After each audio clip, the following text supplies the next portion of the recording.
Okay, so we'll start talking about Nava. And it'll take about maybe 30 minutes to go through the lecture. And then there's a handout for me to give you. We're going to do sample patients on Nava and what should their setting be and what does the setting mean. And then we have like 15 minutes to talk about high flow oxygen therapy. I just want to show you a couple things on the website. And then about 15 minutes for the pulmonary function lecture to tell you about the body box or plethysmograph. So about an hour. So we should be done around 4 o'clock. All right, talking about Nava, it's an invasive way of detecting the patient's inspiratory effort when they're on the ventilator or off the ventilator. So this nasogastric tube, it has special sensors on it. And the nasogastric tube, of course, goes through the esophagus and sits in the stomach. Well, the diaphragm is really close to the stomach.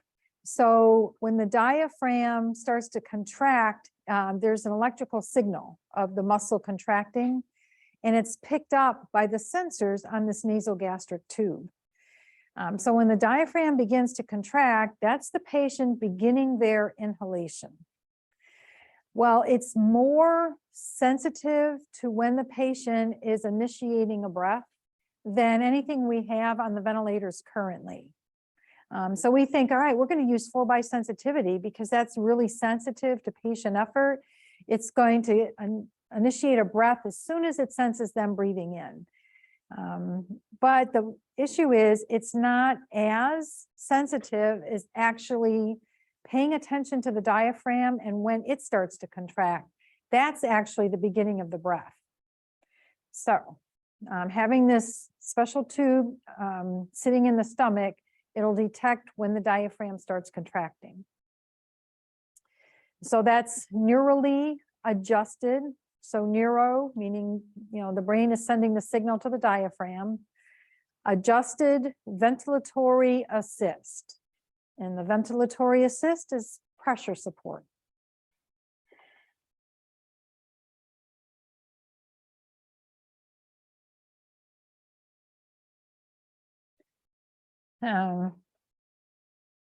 This type of ventilation is synchronized with the patient's breathing. It's even better than flow by. It's even better than perfectly adjusted flow cycle off or inspiratory cycle off. It's even better than the perfect rise time. It's even better than BiPAP ventilation or pressure support. So when the ventilator breaths are perfectly synchronized with a patient's work of breathing, the number of days on the ventilator is reduced. So that's how the manufacturer is selling this to the hospitals and the intensivists to use it. Because if you can take away that asynchrony that we have when we have a patient on the ventilator and have their breathing aligned perfectly, then they come off the ventilator quicker.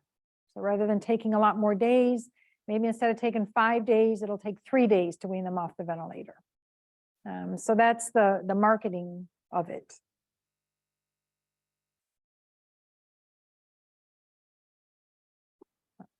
So this can be used with or without mechanical ventilation. And this is showing a preemie with nasal CPAP. And the nasal CPAP setup is attached to the ventilator circuit. And you're controlling your nasal CPAP with the servo I or the servo U.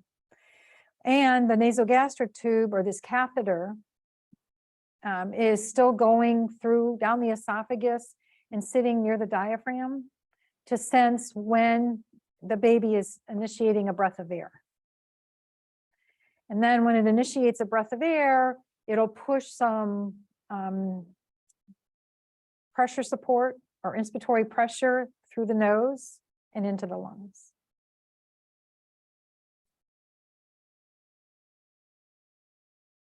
So it says first, a special nasogastric tube needs to be inserted in the stomach. And they have the respiratory therapist doing this. I know typically nasogastric tubes are nursing. But I know in Broward Health, the respiratory therapist puts in the Edi catheter. Not sure about Joe DiMaggio. So the catheter is called the Edi catheter. So where did they get the E and the DI from? So it's electrical activity of the diaphragm is what it's sensing. So they took the E from electrical and they took the DI from the diaphragm and put them together, and they call it the Edi catheter. The Edi catheter has several electrodes that detect electrical activity. The electrical activity of the diaphragm is captured by this catheter. The stomach is a great place to detect contraction of the diaphragm because it's so close to the diaphragm. You have your diaphragm and then you have your stomach. So if you have a catheter sitting in the stomach, it's right next to the diaphragm or right underneath the diaphragm. So it detects when the diaphragm contracts really well.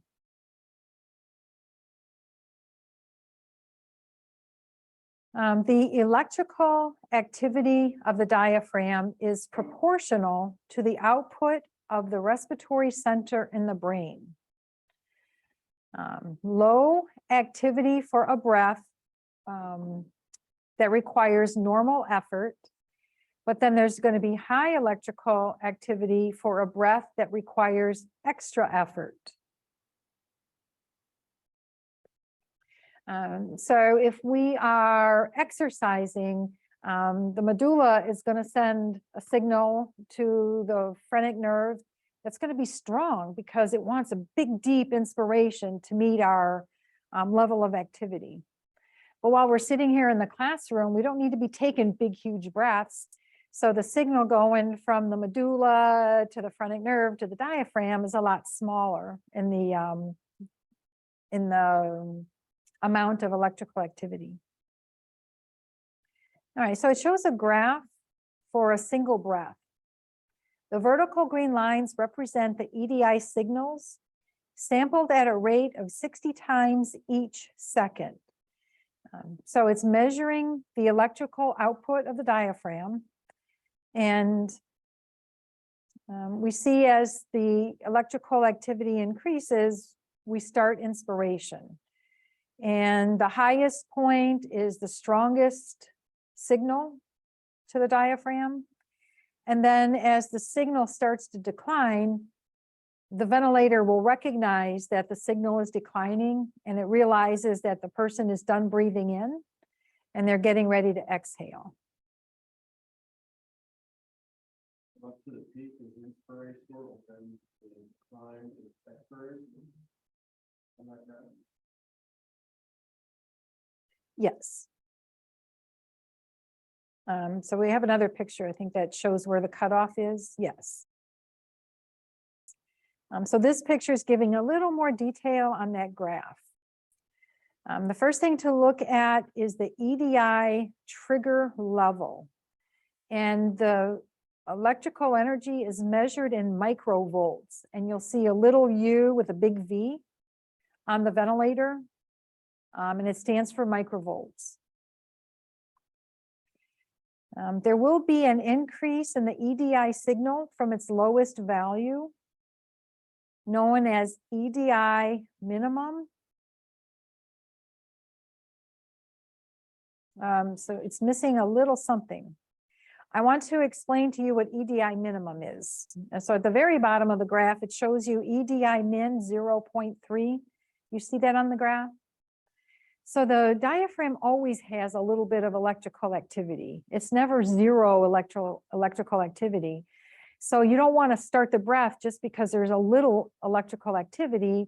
You want to wait for that electrical activity to increase a little bit in its value. So one thing that it's noticing is the minimum electrical activity.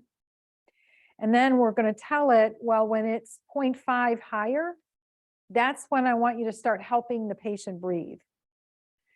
So we have to set this on the ventilator, the Edi trigger. That's going to start the ventilator helping the patient with their breath.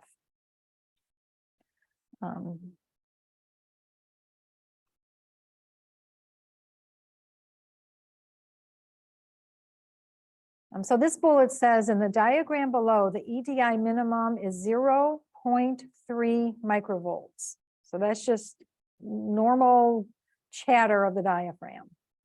The trigger level, the amount it has to increase, is 0.5.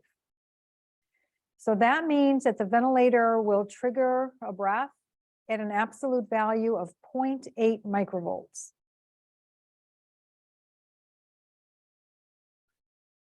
Oh dear.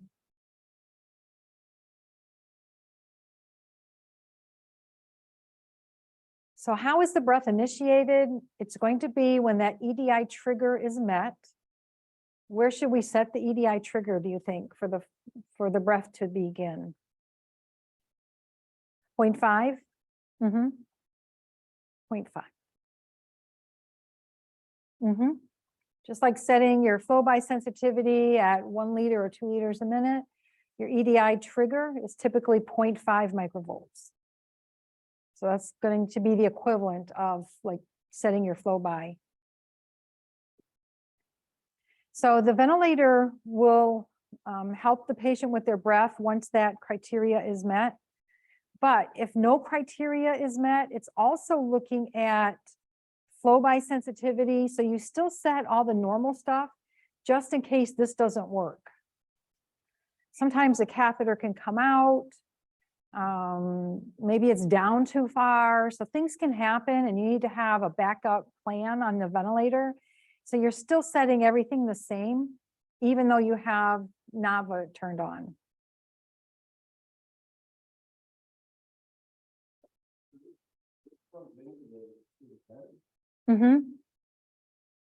Yeah, so the end of the, it looks like a nasal gastric tube, but it's the Edi catheter, has a connection to the module on.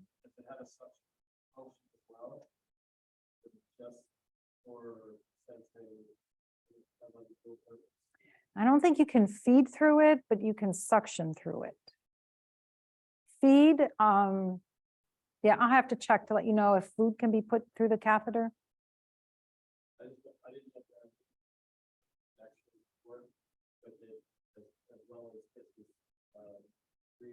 Yes, yeah.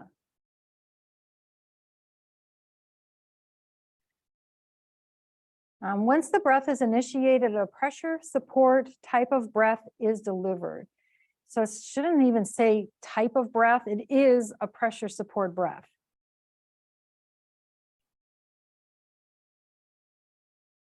So here we see EDI minimum 0.3, that's the normal chatter of the diaphragm. We have the trigger set at 0.5, and that's when the ventilator notices, oh, patient's breathing in, let me help them out. And it delivers pressure support.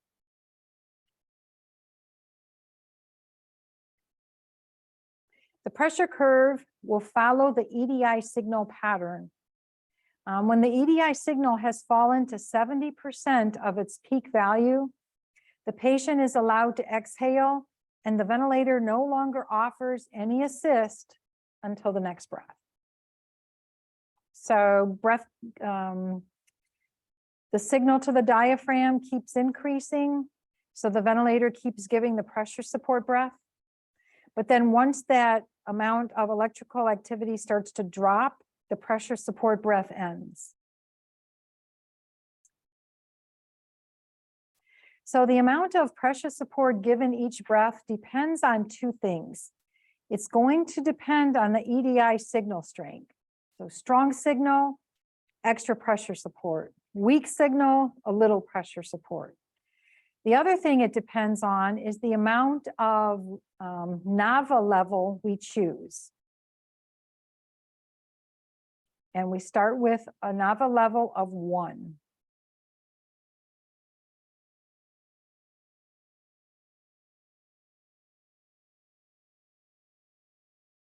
All right, I don't see it on here. So in your notes, can you write down a normal signal strength of the diaphragm?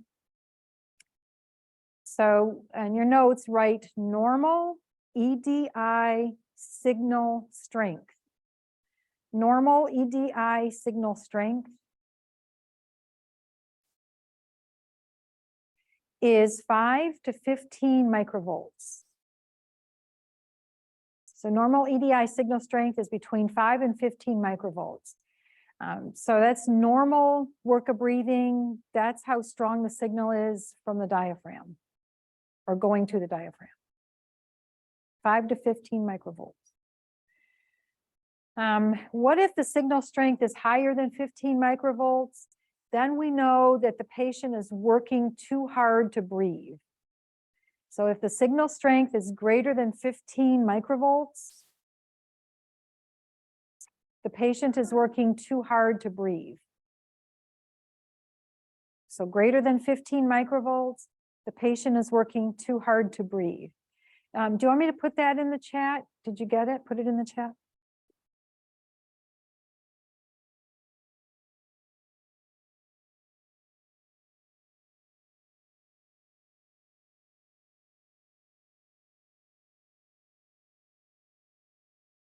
How does it do that?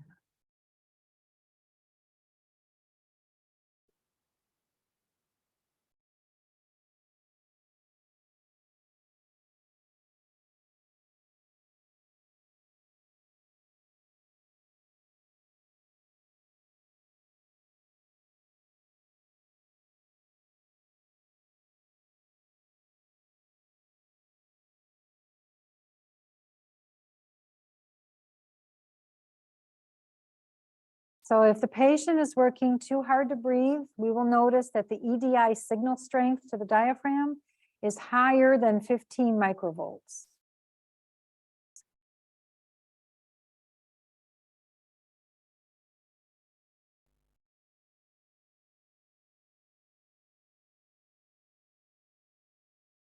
How do I make that smaller?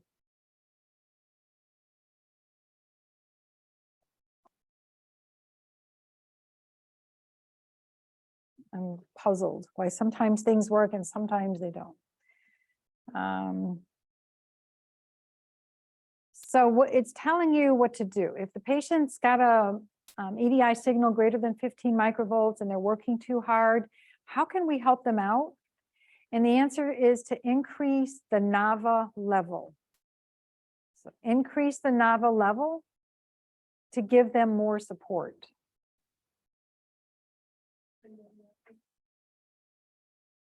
Yes.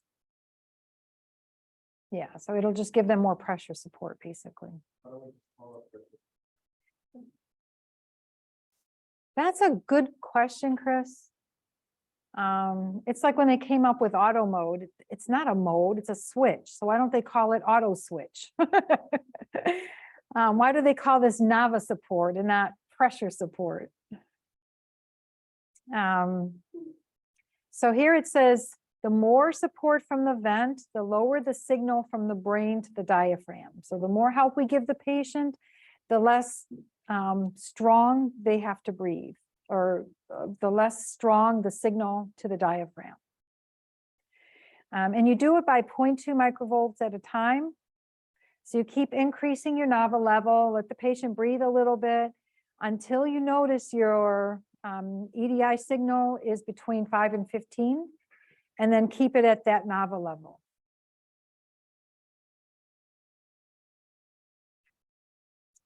What if the EDI signal is 0? So what can happen is the patient's been given a lot of sedation and they don't need to breathe. It could be, no, I combined two of them, didn't I? So too much sedation, it's going to knock out their drive to breathe. The signal will be 0. If the catheter is not sensing diaphragmatic activity, the signal is going to be 0. If we're over ventilating the patient, the signal is going to be 0 because there's no need for the brain to send a signal to the diaphragm.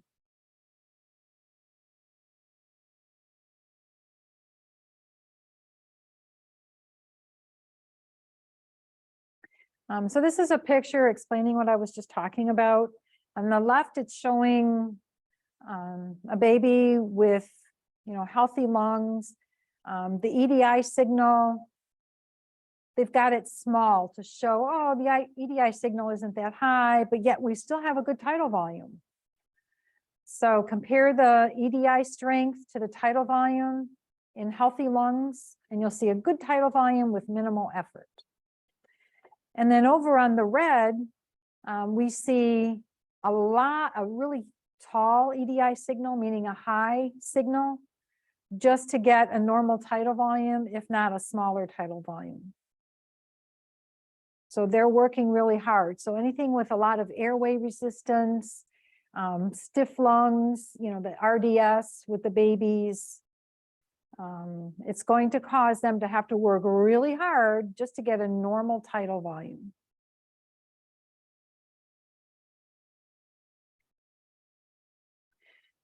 So how do you set the Nava level? This is what the ventilator does. But of course, you guys are learning the theory, so you have to do it. How do you figure out how much pressure support is needed every breath? So it's the Nava level, and the units for the Nava level are centimeters of water per microvolt. Then you multiply by the EDI signal, subtract the EDI minimum from it, add your PEEP, and you're going to come up with your pressure support. So let's do one and see how much pressure support is needed. Let's say our Nava level is set at 2 centimeters of water.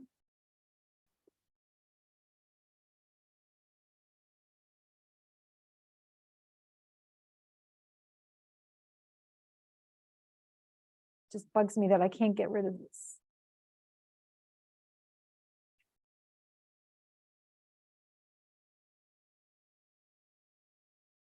Tried all these, gallery. I tried speaker.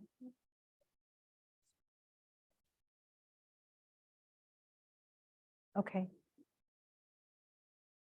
Thank you, ma'am. I appreciate it. All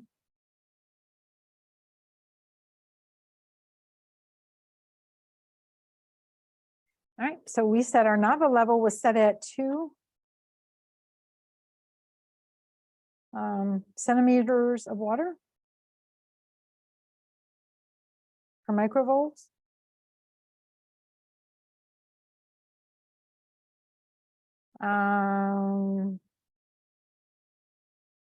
The EDI signal coming from the diaphragm, it's showing up on the front of the ventilator as 15 microvolts.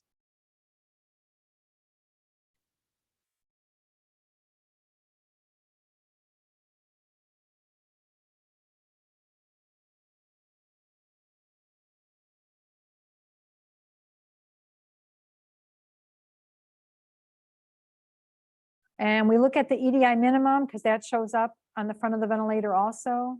The EDI minimum is 0.5 microvolts.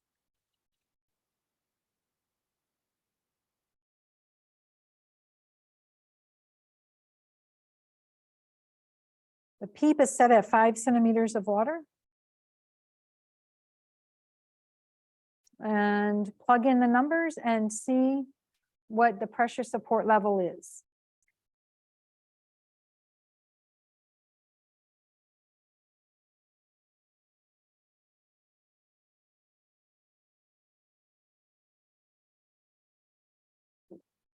$25? 34? So you took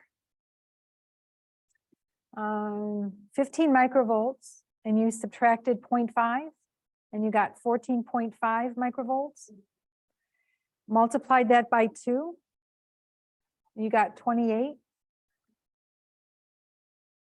Oh, 29. And then you add plus 5. So 34 should be the peak pressure or the pressure support.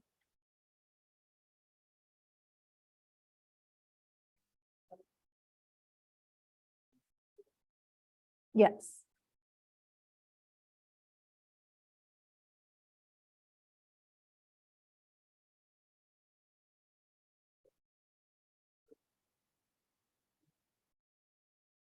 You just subtract the minimum from the EDI signal.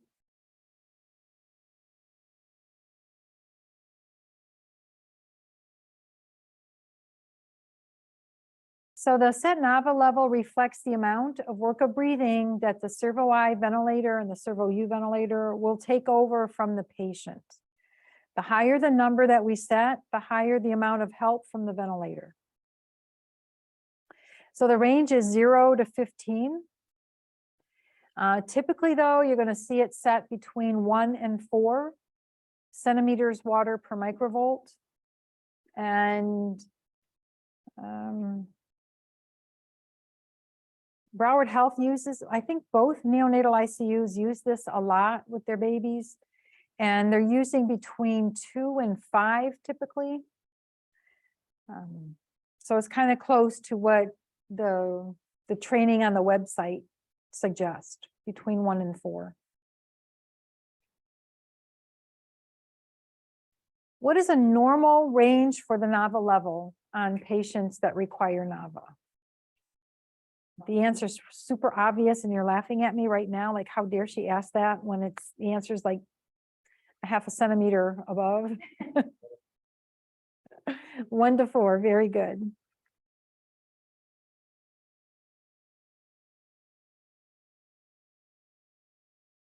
And when you select Nava, this is what shows up. So your Nava level. Here it's showing as millibars because this is over in Europe. And it's going to show as centimeters of water for us. So you're setting your FiO2 and PEEP and then your Nava level. Your Edi Trigger typically is 0.5 microvolts. This is set as backup. This is set as backup. So just in case Nava doesn't work right, you've got a backup for your flow by sensitivity, your inspiratory cycle off for the pressure support breath, and the amount of pressure support you want to deliver. And if the patient becomes apneic, then now you have a backup rate and pressure control breaths.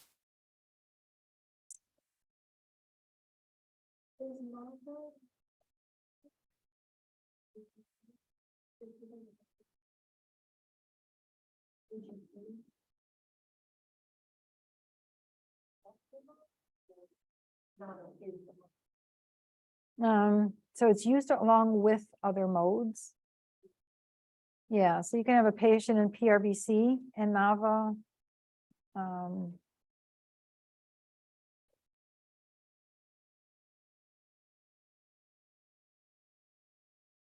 It's not going to be a pressure support breath, is it? No, that's just going to be a monitoring capability, I guess, in PRBC.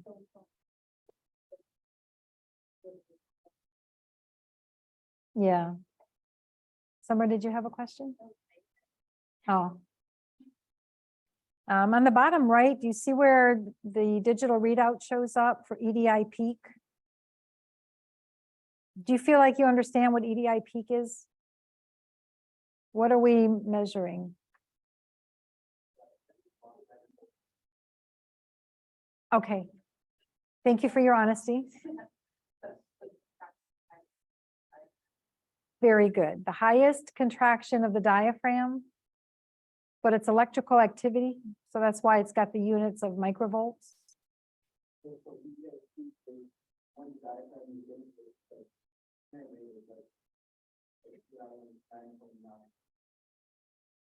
Yeah. So that when the diaphragm contracts, that contraction becomes an electrical signal.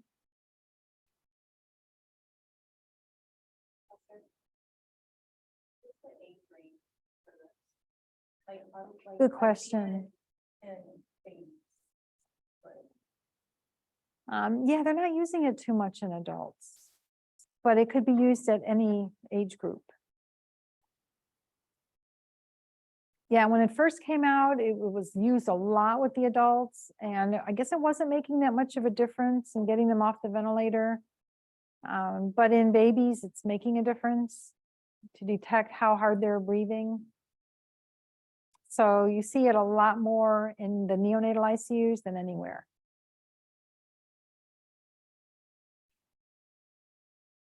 Question?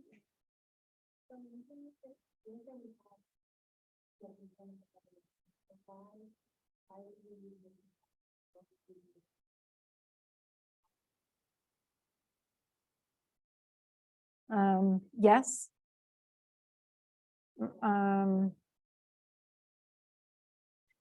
So using it without mechanical ventilation, but using it with nasal CPAP and setting the right settings for nasal CPAP.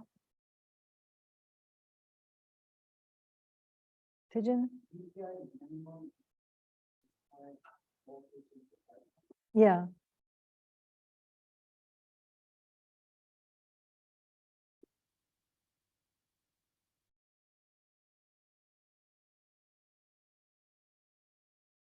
So in order to set Nava, you have to hit neural access on the side of the ventilator, and it'll pull up the screen, and you'll get 4 choices. So the Edi Catheter Positioning is when you're putting the catheter in, you click that, and you're looking for certain changes in the EKG patterns, actually, when you are positioning the Edi catheter. Then it says Nava Preview. So that's showing you how much pressure support is going to be delivered. I don't know what the other 2 do.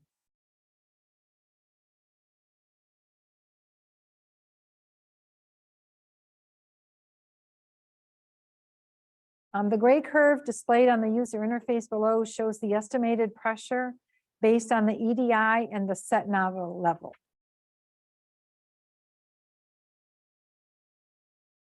Do you see gray?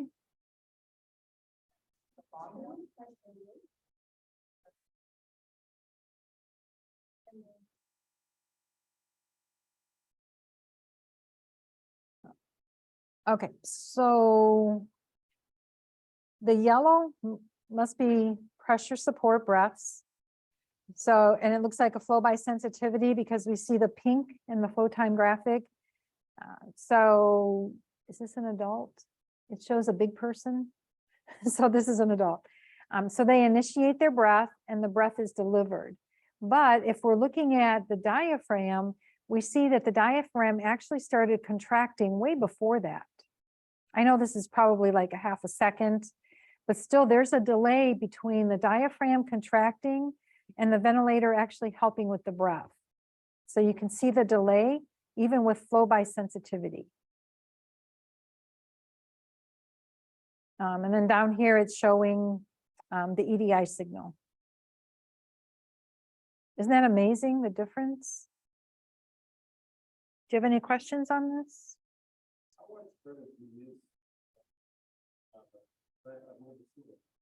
No. I would say every time you walk into the neonatal ICU at Broward or Jody, you'll see it. Yeah, not as much, no.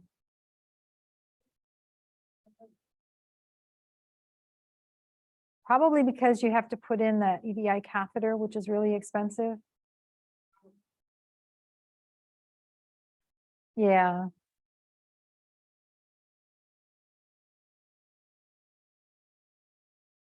It wants you to identify the EDI signal. So what do you see here? Oh, do you think the big red box helps you out a little bit?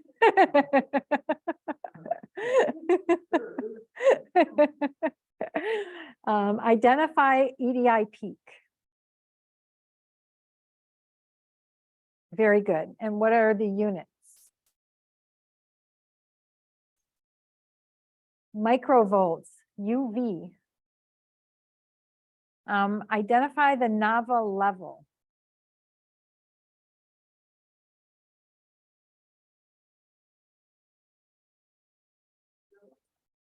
Very good. You found it at the bottom? Okay.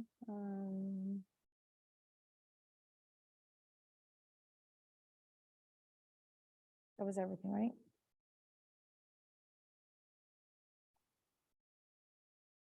Okay, as far as putting in the Edi catheter, if you're working in the neonatal ICU and you need to know how to put this in,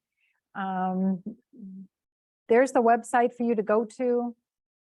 They teach you how to insert the NG tube, but not enough of the graduates have to put in the catheter, so I don't teach it during lecture. But I just give you the resource for doing it.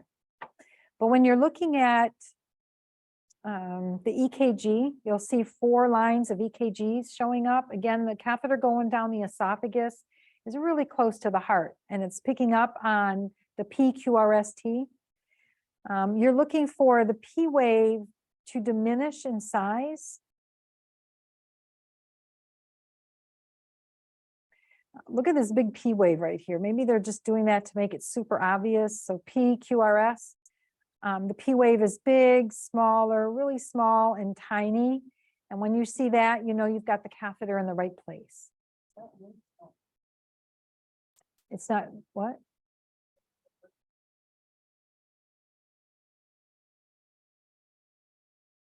Okay, so I'll try it afterward and then send you guys a link. All right, quiz time. What is the name of the special NG tube that has electrodes to detect diaphragmatic electrical impulses?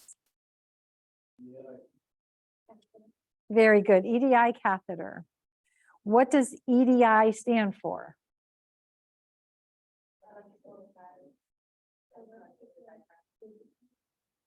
Yes, electrical activity of the diaphragm. Name 2 settings that determine the amount of support per breath.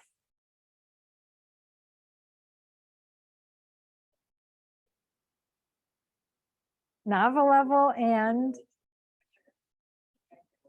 no, that's the equals pressure support. So what times what? It's the EDI signal times Nava level. So EDI signal and the Nava level will determine the amount of pressure support. How does the Nava breath end?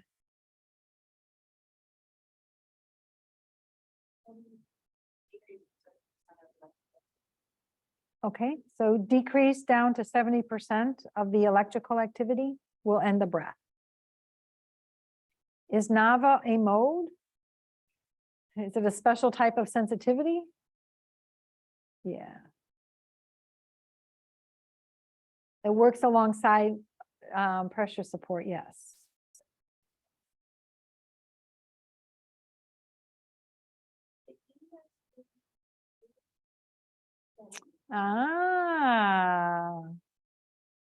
Thank you for that correction. So it should say name 2 items.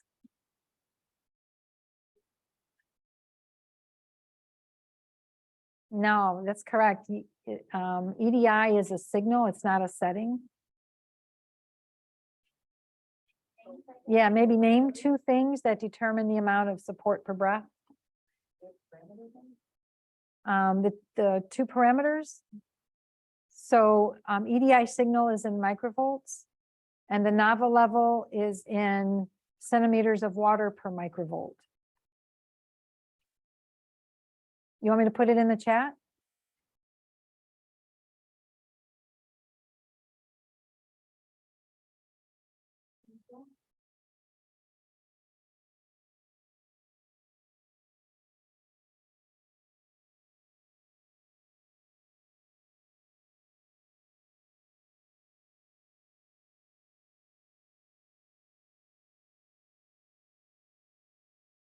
So the EDI signal is in microvolts. The Nava level is in centimeters of water per microvolt. So that's why when you multiply the 2, the units cancel and you're left with centimeters of water for your pressure support. Hang in there, we're almost done. If the EDI signal is lost, what happens? It goes to backup for pressure support. Whoops. You have a patient on Nava with a Nava level of 1.0 centimeters water per microvolt. The EDI signal was 5 microvolts, but after being placed on PRVC with a rate of 20, tidal volume 500, the signal decreased to 0. Why would the signal decrease to 0? There's no work of breathing because, yeah, they're on PRVC and the ventilator's doing all the work.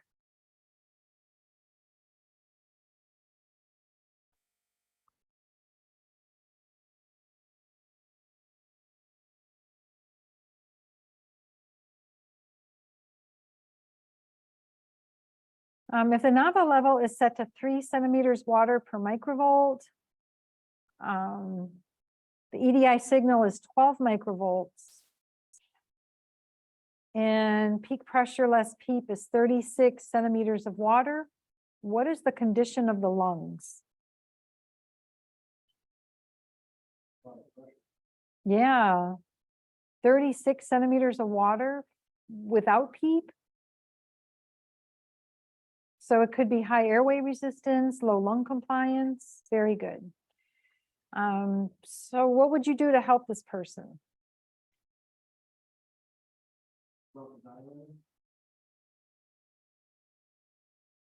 Yeah, so if it's bronchospasm causing those high pressures, yeah, bronchodilator would help. Could you increase the Nava level and give them a little more help? Yeah, I mean, the signal's in the normal range, 12 microvolts.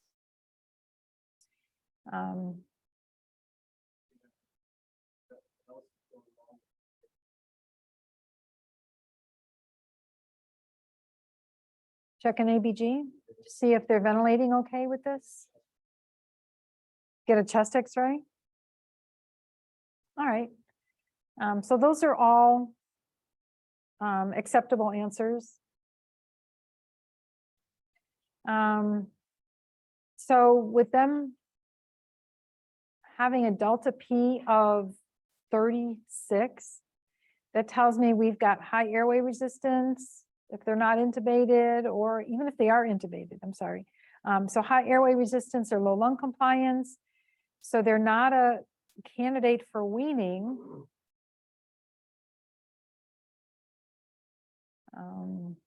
And giving them more Nava would even make the delta P larger.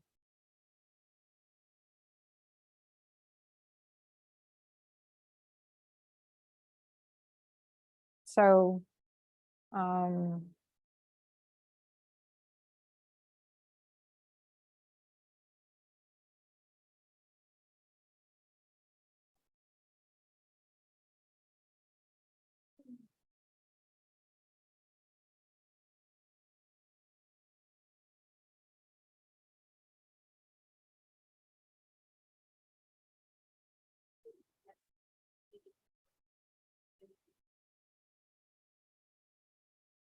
yeah.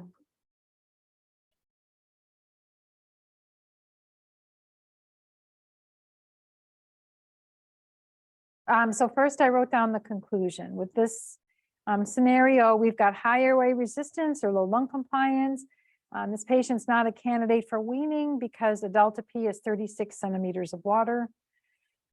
Can we help them by giving them more Nava?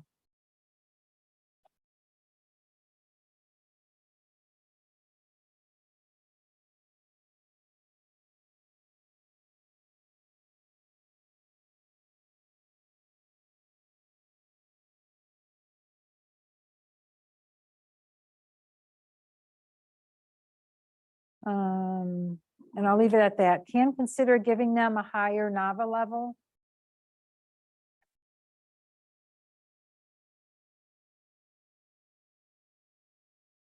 And then in summary, Nava is a new mode, but essentially it is just pressure support. Nava is pressure support with a neural trigger that gives pressure support in proportion to a neural drive. All right, so the handout that I have will go through on Thursday as part of the review.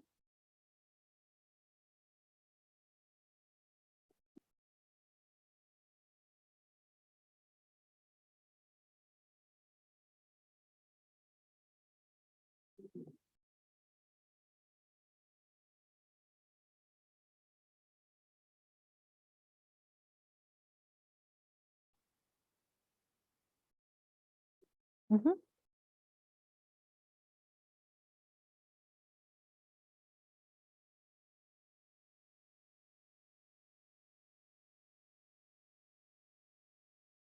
So there are 6 questions, and then the information that you need to answer the 6 questions is at the top of the page. It tells you a normal range for an EDI signal is between 5 and 15 microvolts. So when you have the patient in Nava, that's where you try to keep them, between 5 and 15. The Nava level that indicates a patient is ready to be extubated is a low Nava level, like 0.5 to 1. If the Nava level is 4 to 7, you attempt to wean. A Nava level higher than 7, patient's not doing well, if they need that much Nava or that much pressure support. And then to determine the amount of pressure support that will be delivered, you take the Nava level, multiplied by EDI peak minus EDI minimum. So on this equation, it does not have PEEP. And it's because just multiplying that gives you the pressure support. So to find out peak pressure, it would be the pressure support plus the PEEP would be the PIP. Okay, so we'll go through that on Thursday.